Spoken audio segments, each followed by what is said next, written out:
A lonely rancher saved an Apache girl from a burning shack, then discovered her secret. The Arizona desert stretched endlessly under the scorching afternoon sun, its red sand shimmering like waves of heat. Jake Morrison wiped the sweat from his weathered forehead as he guided his pickup truck along the dusty ranch road. At 52, his hands bore the calluses of 30 years working cattle, and his face showed the deep lines carved by desert winds and solitude. The Morrison Ranch had been in his family for 3 generations, but now Jake worked it alone. His wife, Sarah, had left 5 years ago, unable to bear the isolation any longer. His son moved to Phoenix for college and never looked back. The 2,000-acre spread that once buzzed with family life now felt like a prison of memories. As Jake rounded a bend near the property's eastern boundary, a column of black smoke caught his attention. His heart raced. Fire was every rancher's nightmare in this drought-stricken landscape. He floored the accelerator, sending clouds of dust behind the truck as he raced toward the source. The smoke was coming from an old abandoned shack that sat just beyond his property line, on what he knew was Apache reservation land. The weathered wooden structure was already half consumed by flames when Jake screeched to a halt. He grabbed the fire extinguisher from his truck bed and ran toward the burning building. That's when he heard it, a faint cry from inside. "Help! Please! Somebody help me!" Without hesitation, Jake burst through the smoke-filled doorway. The heat was overwhelming, and burning debris fell around him like deadly rain. Through the thick smoke, he spotted a young Native American woman, maybe 20 years old, trapped beneath a fallen beam near the back wall. Her long black hair was singed, and her dark eyes were wide with terror.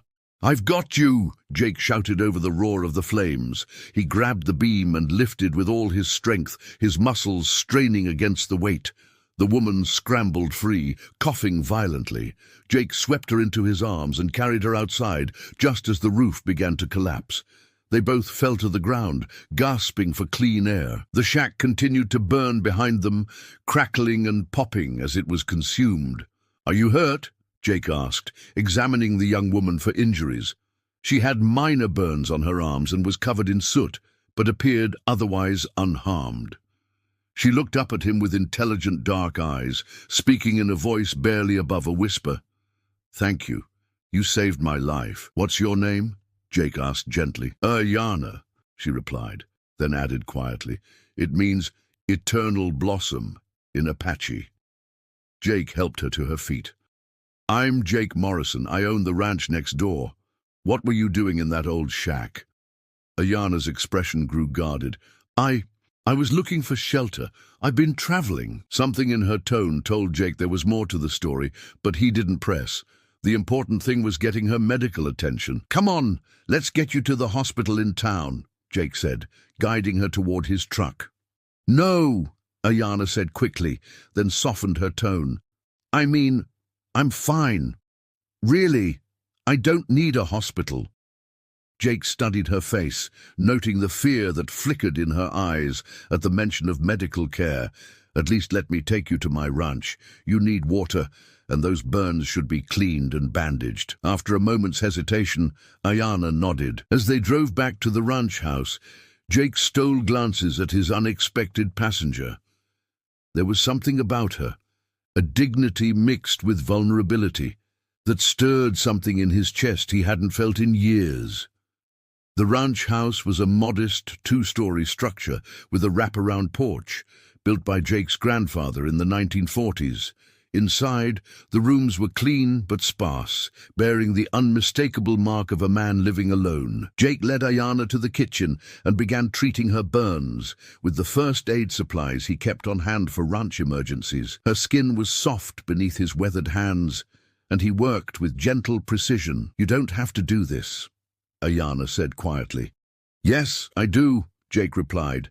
"Out here we help each other.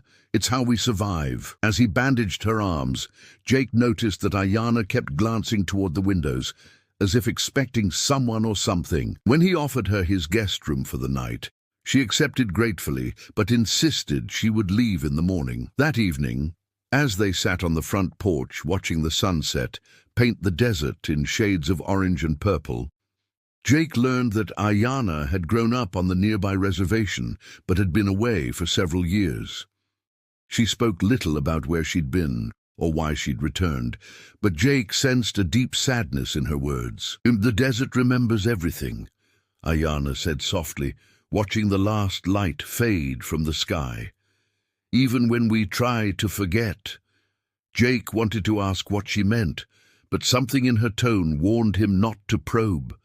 Instead, he simply sat beside her in comfortable silence, feeling less alone than he had in months. As they prepared to go inside for the night, Ayanna turned to him with an expression of genuine gratitude. "Thank you, Jake Morrison, for everything." "Get some rest," Jake replied. "Tomorrow's a new day."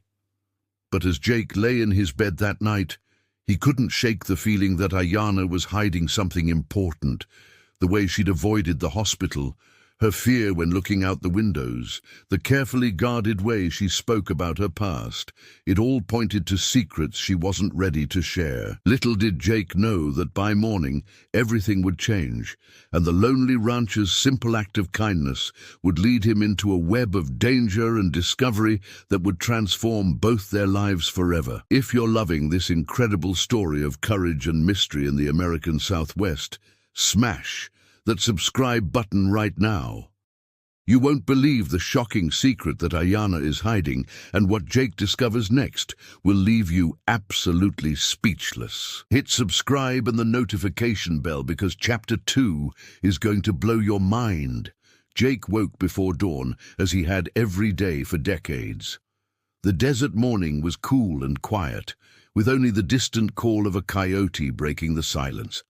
As he made coffee in his kitchen, he found himself listening for sounds from the guest room, wondering if his unexpected visitor was still there. When Ayanna emerged an hour later, she moved with the quiet grace of someone accustomed to not being noticed.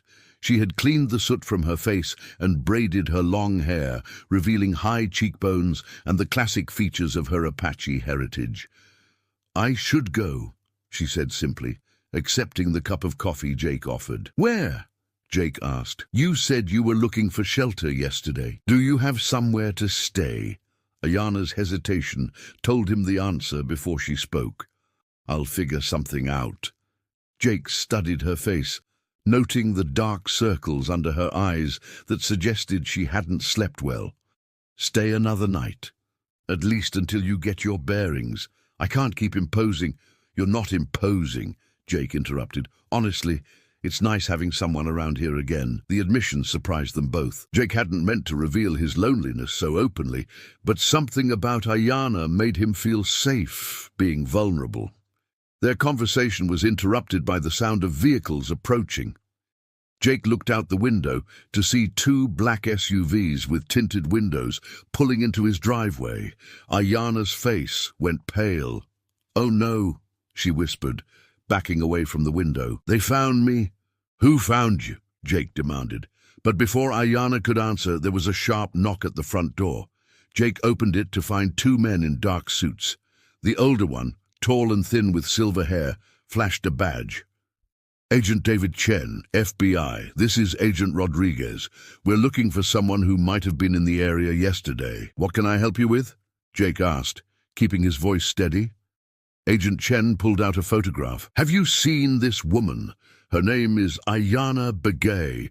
She's wanted in connection with a federal investigation." Jake's heart pounded as he recognized Ayanna's face in the photo, but he kept his expression neutral. "What kind of investigation?" "That's classified," Agent Rodriguez said curtly. "Have you seen her or not?" "I haven't seen anyone matching that description." Jake lied smoothly. "Oh, why are you asking me specifically?" "There was a fire yesterday on the reservation land adjacent to your property," Agent Chen explained. "We believe Miss Begay may have been in the area." Jake nodded thoughtfully. "I saw the smoke, but by the time I got there, the building was already destroyed. Didn't see anyone around." The agents exchanged glances. "And if you do see her, or if anyone matching her description comes around, call us immediately," Agent Chen said. handing Jake a business card. "She's considered dangerous." After the agents left, Jake found Ayana huddled in the pantry, tears streaming down her face. "They said you're dangerous," Jake said quietly. "Are you?" Ayana looked up at him with eyes full of pain. "Not in the way they mean." "Then tell me the truth. What's this really about?" Ayana was quiet for a long moment, then began to speak. "5 years ago, I was a graduate student in environmental science at Arizona State. I was researching water contamination on reservation lands when I discovered something I wasn't supposed to find." She explained how she had uncovered evidence of illegal toxic waste dumping that was poisoning the groundwater on several Native American reservations. The contamination was coming from a major corporation with government contracts, and when she tried to report it, she found that the corruption went much higher than she had imagined. "They tried to discredit me first," Ayana continued. "When that didn't work, they fabricated evidence that I was involved in domestic terrorism activities. I've been running for 3 years, trying to find someone who will listen to the truth." Jake felt a surge of anger.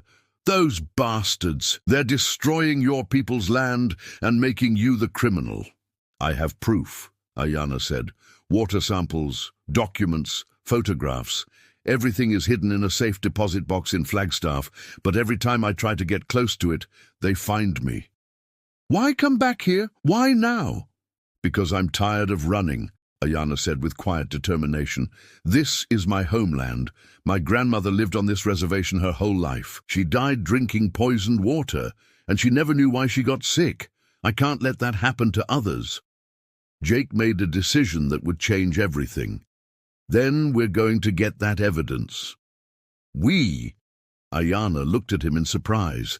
"You saved my life yesterday," Jake said. "Maybe not literally, but you reminded me what it feels like to care about something again. I'm not letting you face this alone." That afternoon, Jake called his old friend, Tom Yazzie, a member of the tribal council and someone he had known since childhood.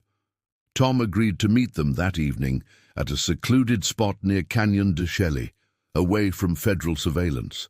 As the sun set over the desert, painting the canyon walls in brilliant reds and golds, the three of them sat around a small campfire. Tom, a man in his 60s with traditional braids and kind eyes, listened intently as Ayana told her story. "I've suspected something like this for months," Tom said when she finished.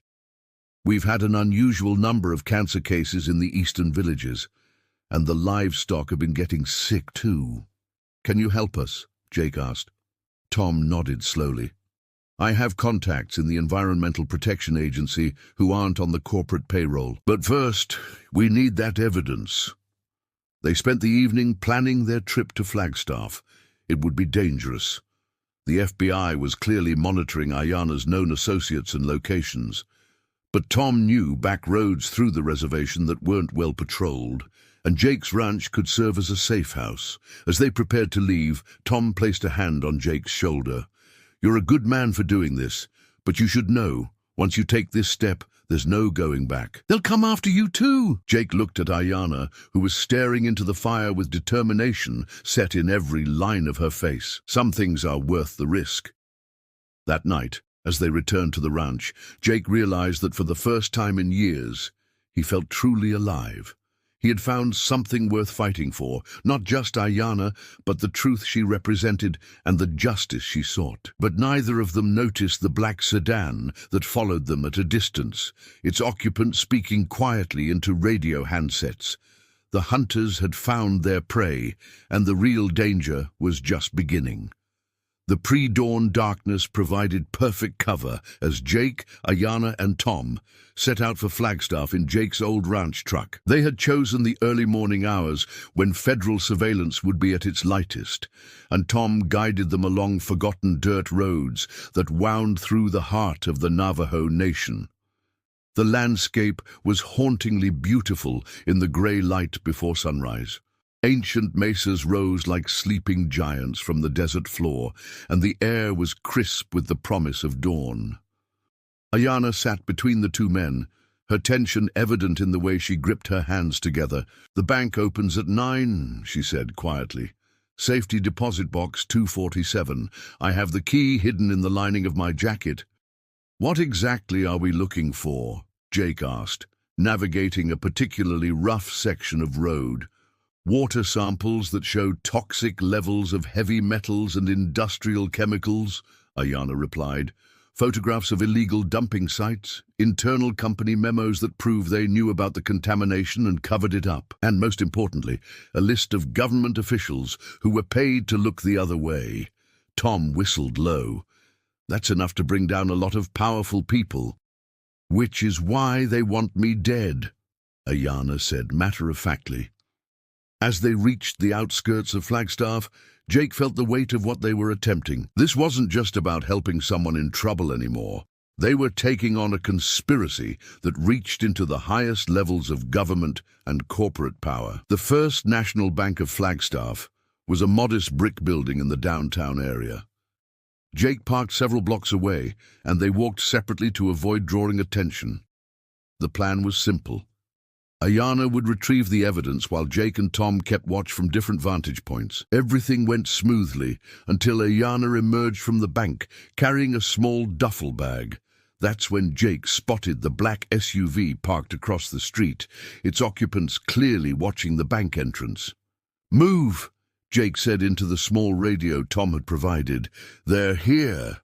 The next few minutes were a blur of adrenaline and careful movement. Using alleys and side streets, they made their way back to the truck, with Jake's heart pounding as he watched for signs of pursuit. It wasn't until they were 20 miles out of town that any of them spoke. "Did we get everything?" Tom asked. Ayana unzipped the bag and carefully removed its contents. There were dozens of water samples in labeled vials, a thick folder of documents, and a digital camera. Her hands shook as she handled items she hadn't seen in 3 years. "It's all here," she said with relief. "Everything we need to prove what they've been doing." Jake pulled over at a roadside rest stop so they could examine the evidence more carefully. What they found was even worse than Ayana had described. The water samples showed contamination levels that were hundreds of times above safe limits. The photographs depicted huge tanker trucks dumping barrels of toxic waste directly into groundwater sources. But it was the documents that were most damning. Internal memos from Consolidated Chemical Industries discussed the Native American problem and outlined strategies for covering up environmental damage. Government officials were referenced by code names, along with the amounts of money they had received to ignore federal environmental regulations. "This isn't just corporate malfeasance," Tom said grimly. "This is genocide. They're slowly poisoning entire communities." "The sickest part is how systematic it is," Ayana added, pointing to a particularly damning memo. "They deliberately targeted reservations because they knew Native American communities have less political power and fewer resources to fight back." Jake felt a cold rage building in his chest. "How many people have died because of this?" "Too many," Ayana said quietly. "And more are getting sick every day." They made copies of everything at a print shop in a small town, then split up the evidence for safety. Tom would take a set to his contacts at the EPA. Jake would secure another copy at his ranch, and Ayana would keep the originals with her. The drive back to the ranch should have been triumphant, but all three of them felt the weight of what they now carried. They weren't just holding evidence anymore. They were holding the power to destroy careers, topple companies, and potentially save lives. As they pulled into Jake's driveway that evening, they were met by a disturbing sight. The front door of the ranch house stood wide open, and it was clear the interior had been thoroughly searched. "They've been here," Jake said grimly. Tom checked his truck for tracking devices, while Jake and Ayana surveyed the damage inside. The house had been professionally searched, every drawer pulled out, every piece of furniture moved, but nothing unnecessarily destroyed. "They were looking for something specific," Ayana observed. "You," Jake replied. "They were looking for any sign that you'd been here." That night, they made a difficult decision. Tom would return to the reservation and begin the process of getting the evidence to the right people, while Jake and Ayana would continue to evade federal pursuit. It was too dangerous for all of them to stay together. As Tom prepared to leave, he pulled Jake aside. "You know this woman means more to you than just helping someone in trouble, don't you?" Jake was quiet for a moment. "I haven't felt this way about anyone since Sarah left, but this isn't the time or place for those feelings. Sometimes the heart doesn't wait for convenient timing," Tom said with a knowing smile. "Just promise me you'll keep her safe." "I promise." After Tom left, Jake and Ayanna sat on the porch in the darkness, both lost in thought. The desert night was alive with sounds: owls calling, coyotes howling in the distance, the rustle of small creatures in the brush. "I'm sorry I brought this into your life," Ayanna said softly. "Don't be," Jake replied. "I've been dead inside for years. This fight, this purpose, it's made me feel alive again. Even if it gets us both killed." Jake looked at her in the moonlight, noting the way the silver light played across her features. "Some things are worth the risk." Neither of them spoke the words that hung in the air between them, but both felt the growing connection that had developed over the past few days. They were no longer just allies in a dangerous mission. They were two people who had found something precious in each other, but their moment of peace was shattered by the sound of vehicles approaching in the distance. Multiple engines, moving fast and heading straight for the ranch. "Time to go," Jake said, grabbing Ayanna's hand. They had prepared for this moment, stashing emergency supplies and planning escape routes. But as they ran toward Jake's truck, they both knew that the real chase was just beginning.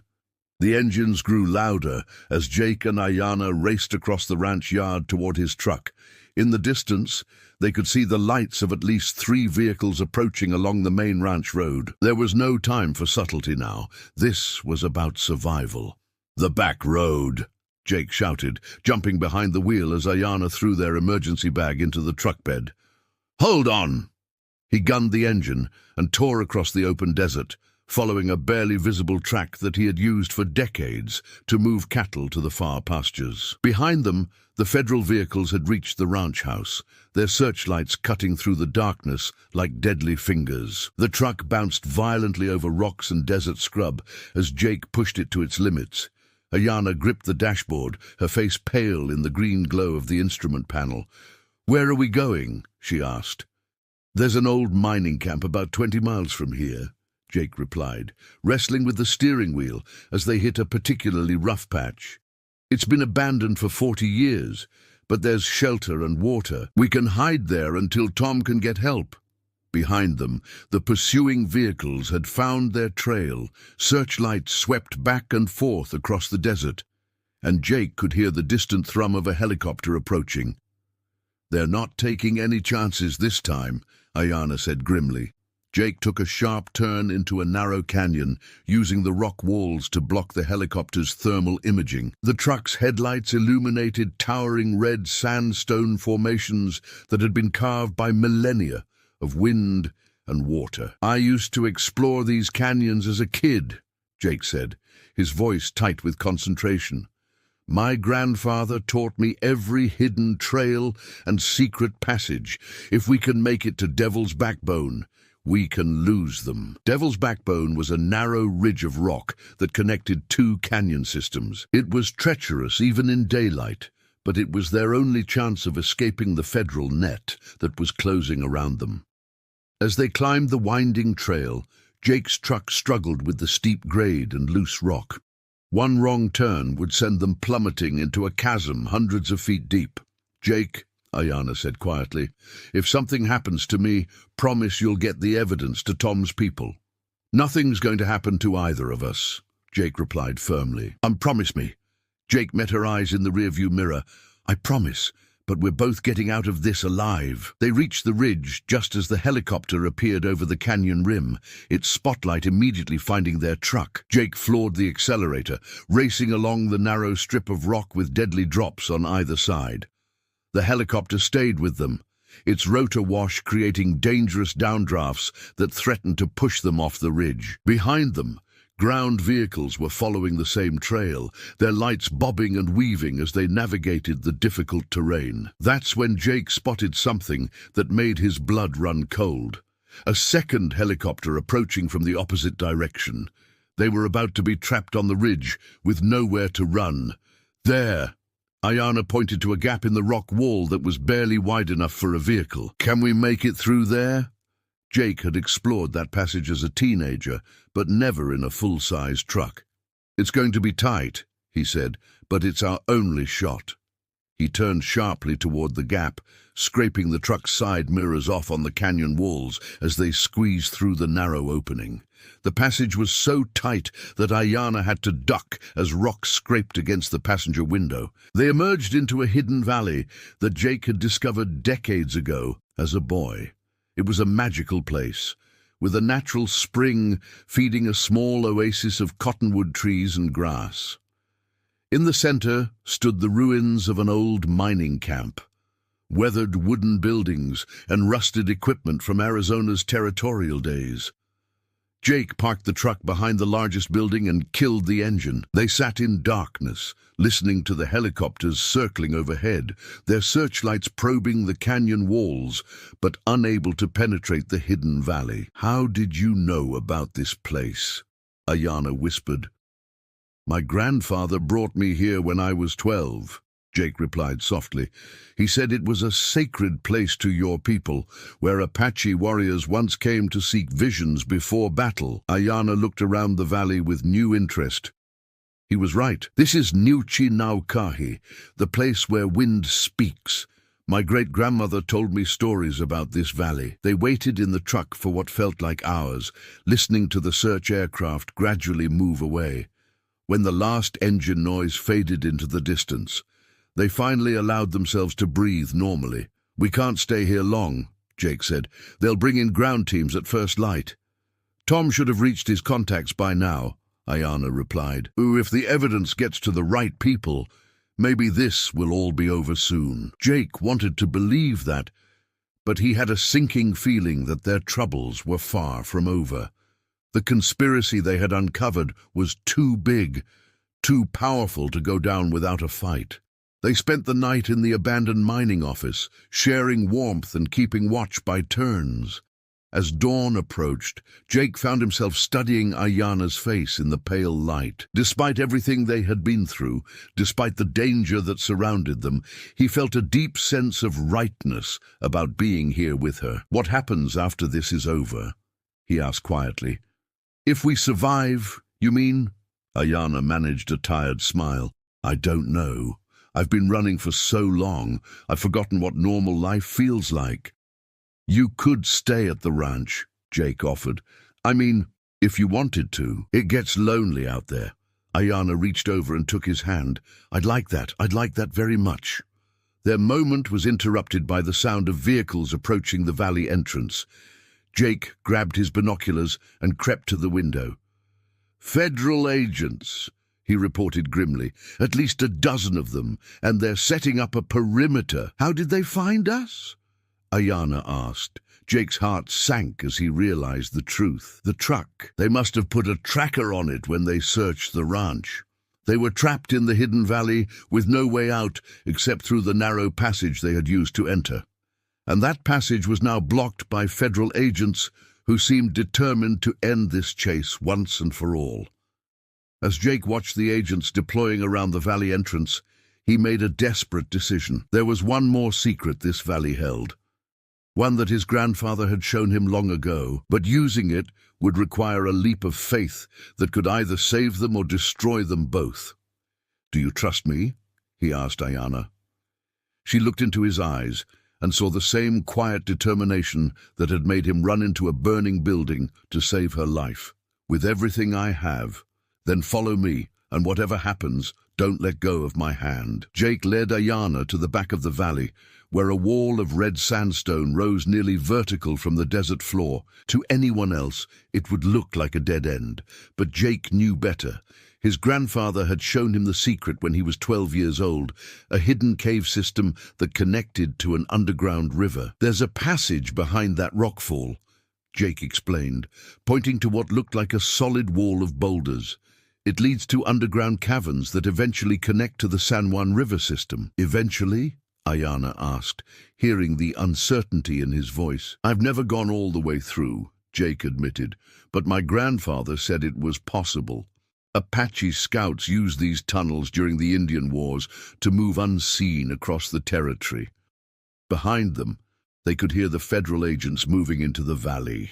Agent Chen's voice echoed off the canyon walls as he used a bullhorn to call for their surrender. "Ms. Begay, Mr. Morrison, this is Agent Chen. You're surrounded with no way out. Surrender now, and no one will be hurt."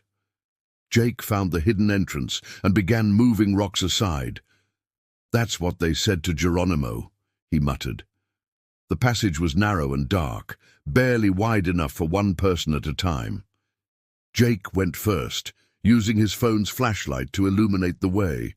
The air was cool and damp, and they could hear water dripping somewhere in the darkness ahead. They had been crawling through the tunnel for what felt like hours when they heard voices echoing behind them. The federal agents had found the entrance and were following them into the cave system. "They're persistent," Ayana whispered. "So are we," Jake replied. The tunnel opened into a larger cavern with an underground stream running through it. The water was crystal clear and surprisingly warm, heated by geothermal springs deep in the earth. Ancient pictographs covered the walls, Apache symbols and drawings that told stories of hunts, battles, and spiritual journeys. "My ancestors were here," Ayana said with wonder, running her fingers over the ancient artwork. "These symbols tell the story of the sacred spring, where warriors came to purify themselves before important battles. They followed the stream deeper into the cave system, wading through knee-deep water that grew warmer as they progressed. The caverns were beautiful and otherworldly, with limestone formations that looked like frozen waterfalls and underground lakes that reflected their flashlight beams like mirrors. But it was when they reached the largest cavern that they made a discovery that changed everything. The chamber was enormous, with a ceiling that disappeared into darkness above them, and scattered across the floor were dozens of metal barrels, many of them corroded and leaking their contents into the underground water system. "Dear God," Jake breathed. "This is where they've been dumping it." Ayana knelt beside one of the barrels, noting the corporate logos and hazardous material warnings. Consolidated Chemical Industries. This is their primary disposal site. The contamination isn't just coming from surface dumping. They've been poisoning the entire underground water system. Jake took photographs with his phone while Ayana collected water samples in small bottles from her emergency kit. The evidence was overwhelming. This single location proved that the contamination was far worse than anything they had documented before. Every well, every spring, every source of groundwater for hundreds of miles, Ayana said grimly. "And they've poisoned it all." That's when they heard Agent Chen's voice echoing through the cavern. The federal agents had followed them through the tunnel system and were now entering the chamber. "Ms. Begay, you've seen enough," Chen called out. "It's time to end this." Jake and Ayana emerged from behind a limestone formation, hands raised but defiant. Chen stood with 6 other agents, all armed and looking grim in the eerie cave lighting. "And you've been protecting them," Jake said to Chen. "You've known about this all along." Chen's expression didn't change. "I've been protecting national security interests by covering up the systematic poisoning of Native American communities." Ayana's voice was thick with anger. "How many people have died because of your national security? Collateral damage in the service of a greater good," Chen replied coldly. "Consolidated Chemical Industries provides essential services to the Defense Department. A few sick Indians is an acceptable price for national security." Jake felt rage boiling in his chest at the agent's casual racism. But before he could respond, they were all interrupted by a new voice. "Actually, Agent Chen, that's where you're wrong." Tom Yazzie emerged from another tunnel entrance, accompanied by Dr. Sarah Martinez from the EPA and FBI Deputy Director Michael Thompson. Behind them came a team of federal marshals who immediately moved to surround Chen and his men. "Deputy Director Thompson," Chen said, his composure cracking for the first time. "Sir, I can explain." "No need to explain. Thompson replied. "We've been monitoring your communications for weeks. We know about the bribes, the cover-ups, and your direct involvement in obstructing justice." Doctor Martinez moved past the confrontation to examine the dumping site. "This is the worst environmental crime I've seen in 20 years with the EPA," she said grimly. "The contamination here will take decades to clean up." Tom walked over to Jake and Ayanna, his weathered face showing relief. "The evidence you gathered broke the case wide open. 3 hours ago, FBI teams raided Consolidated Chemical Industries headquarters and arrested their entire board of directors. 12 government officials have been arrested for taking bribes, and the Justice Department is filing charges for environmental terrorism." As Agent Chen and his corrupt team were led away in handcuffs, Jake finally allowed himself to believe that it was really over. The truth was finally coming to light, and justice would be served. But more than that, he realized as he looked at Ayanna's face, glowing with triumph and relief, he had found something he hadn't even known he was looking for. A purpose beyond his own lonely existence, and someone to share it with.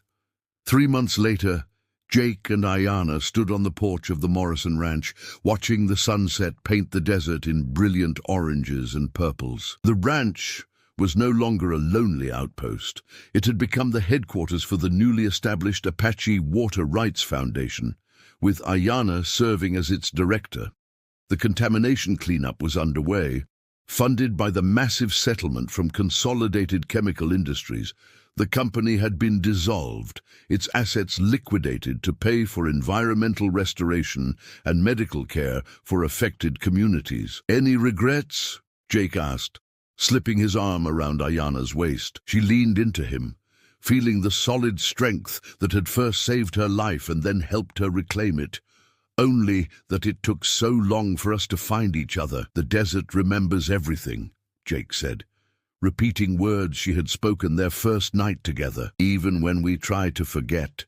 "But sometimes," Ayanna replied, looking up at the man who had changed her life, "remembering leads us exactly where we need to be." As the last light faded from the sky and the desert settled into its ancient rhythm of night sounds, Jake Morrison and Ayanna Begay knew they had found something more precious than justice or truth. They had found home in each other, and a shared purpose that would guide them through whatever challenges lay ahead. The lonely rancher was lonely no more, and the Apache girl, who had once run from shadows, now stood proudly in the light, her secrets finally free and her future bright with possibility.